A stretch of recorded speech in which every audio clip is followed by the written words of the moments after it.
saya terlibat perbincangan yang seru di telepon dengan teman saya. Bicara soal penginjilan. Kita harus mempunyai ciri khas pekabaran Injil, doktrin khusus untuk dikabarkan kepada orang lain. Tidak, kata saya. Inti dari penginjilan haruslah Yesus. Kita kabarkan tentang Yesus, kata saya. Teman saya menyangkalnya. Katanya, kalau hanya memberitakan tentang Yesus, semua orang Kristen memberitakan tentang Yesus.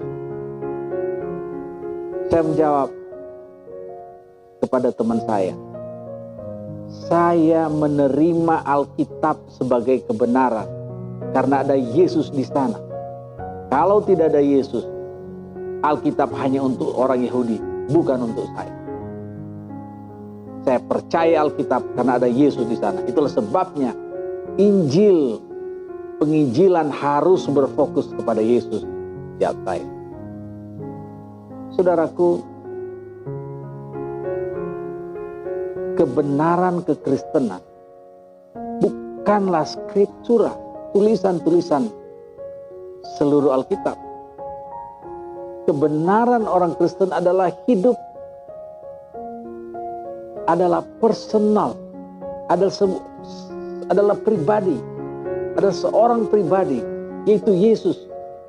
Yesus berkata, akulah jalan, kebenaran, dan hidup. Kebenaran adalah Yesus.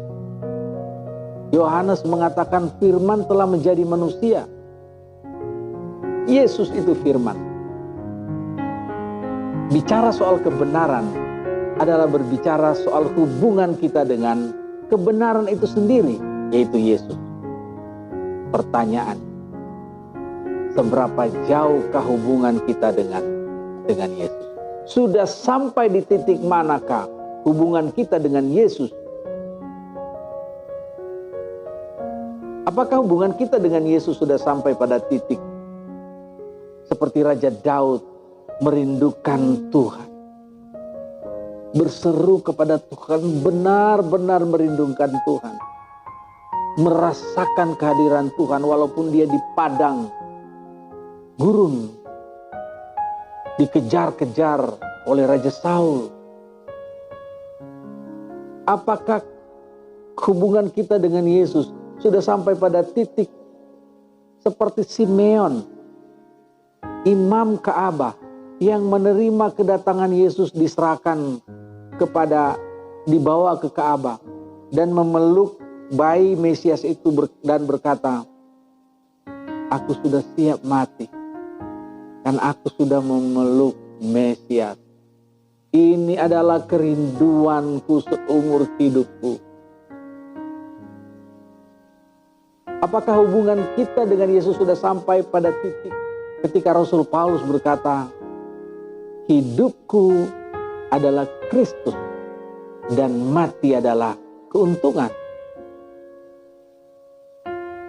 Atau dalam pernyataannya yang lain, aku hidup bukannya aku lagi, melainkan Yesus yang hidup di dalam aku.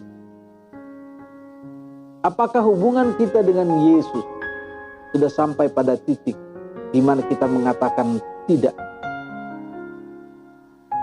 kepada pelanggaran atau dosa? Saya tidak mau melakukan itu karena itu dosa, menyakiti hati Yesus.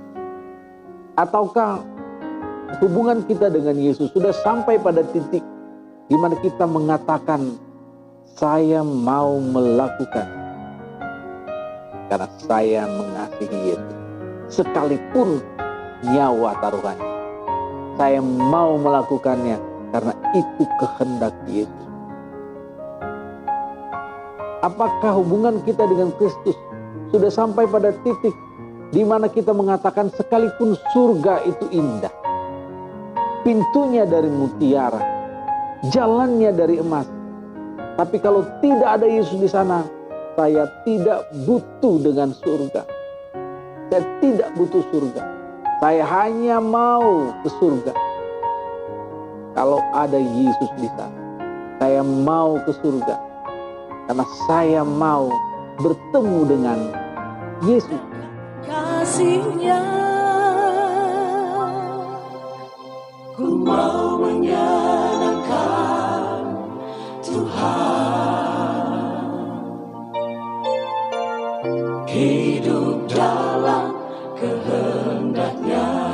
Saya mau menyenangkan Tuhan Yesus. Tinggal di hadirat-Nya. Saya mau ke surga, mau bertemu Dia. Jadi seperti Dia, terima hidup kekal. Saya mau hidup kekal dengan Yesus. Setiap rencanaku laku gapai semua. Dunia menjadi tidak indah dalam genggaman. kalau tidak ada Yesus. Oh, namun gelisah hati ini tiada yang dapat menenangkan. Lalu Yesus datang padaku dan memberikan janji pasti. Aku mau menyenangkan Tuhan. Ku mau menyenangkan Tuhan, hidup dalam kehendak-Nya, tinggal di Saya mau surga hadirat-Nya. kalau Yesus ada di sana. Jadi seperti Dia, Saya mau menjadi seperti Dia. hidup kekal. Ku persembahkan hidupku di dalam kuasa-Nya. Hatiku, jiwaku, semua cita-citaku. Aku mau menyenangkan Tuhan Yesus.